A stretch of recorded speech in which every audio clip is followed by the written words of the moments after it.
પ્રતિકૂળ વાતાવરણને લીધે ધારીના દુધાળા ગામ કેરીના પાકમાં ભારે નુકસાની વેઠવાનો વારો આવ્યો છે। ખેડૂતોએ દેવા ખાતર પાણી પાયાને જે આંબામાં મબલક પાક મેળવવાની આશા રાખતા રહ્યા હતા તે પાક નિષ્ફળ જવાનો ભય છે।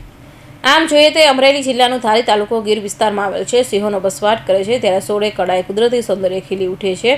અહીંની કેસર કેરી પણ પ્રખ્યાત છે, પરંતુ આ વર્ષે વાતાવરણમાં પલટો આવતા આંબામાંથી મોર ખરી પડતા ખેડૂતો મુશ્કેલીમાં મુકાયા છે।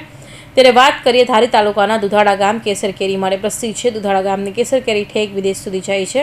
દુધાળા ગામના પ્રતિશીલ ખેડૂતો દ્વારા ખાસ અલગ અલગ જાતના આંબાનું વાવેતર કરી સારી એવી ઉપજ મેળવી રહ્યા છે, પરંતુ હાલ પ્રતિકૂળ વાતાવરણ વચ્ચે આંબામાં ફાલ આવે ત્યારે ખરવા લાગ્યો છે, જેના લીધે આંબામાં કેરી સ્વરૂપે ફળ બેસવાતા હોતા તે ફળના આંબાના મોરના સ્વરૂપમાં જ ફરી પડતા ખેડૂતો દ્વારા દવા ખાતર તેમજ પાણીથી સિંચીને જે આંબામાં મબલક પાક મેળવવાની આશા રાખી હતી તે નિષ્ફળ ગઈ હોય તેમ દેખાઈ રહ્યું છે। આંબાના બગીચાની ખેડૂતો તો પોતાના ફોર્મમાં 1000 આંબાના વૃક્ષને લઈ 2000 આંબાના વૃક્ષ સુધી વાવેતર કરીને મોટા બગીચાના રૂપમાં સ્થાપિત કર્યા છે, પરંતુ ક્યાંક ને ક્યાંક પ્રતિકૂળ વાતાવરણની અસરને લઈ હવે ખેડૂતોને કેરીના પાકમાં જોઈએ એવું ઉત્પાદન આવે તેમ નથી।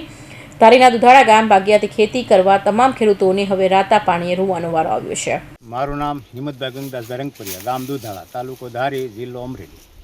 અમે દુધાળા ગામે રહીએ છીએ અને અમારા બગીચાની અંદર બાગાયતી ખેતી છે અમારી, બરાબર।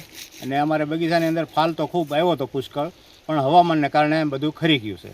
તો હવે અમે હાવ નિરાધાર થઈ ગયા છીએ, તો અમને વહેલી તકે તંત્ર સહાય કરે તો એવી અમારી આશા છે।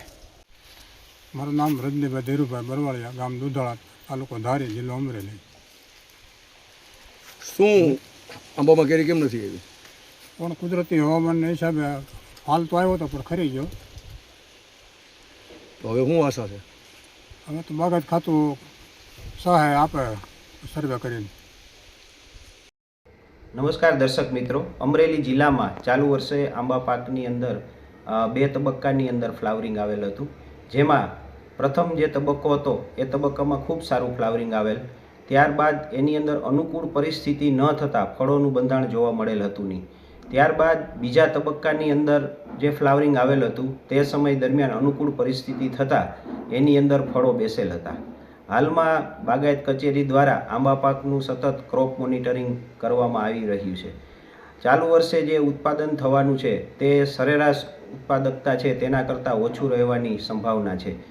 કોઈ પણ ખેડૂત દ્વારા હાલમાં આ બાબતે અત્રેની કચેરીને રજૂઆત મળેલ નથી, પરંતુ રજૂઆત મળીએથી અમે ચોક્કસ આમાં નિયમ અનુસારની કાર્યવાહી કચેરી દ્વારા કરવામાં આવશે।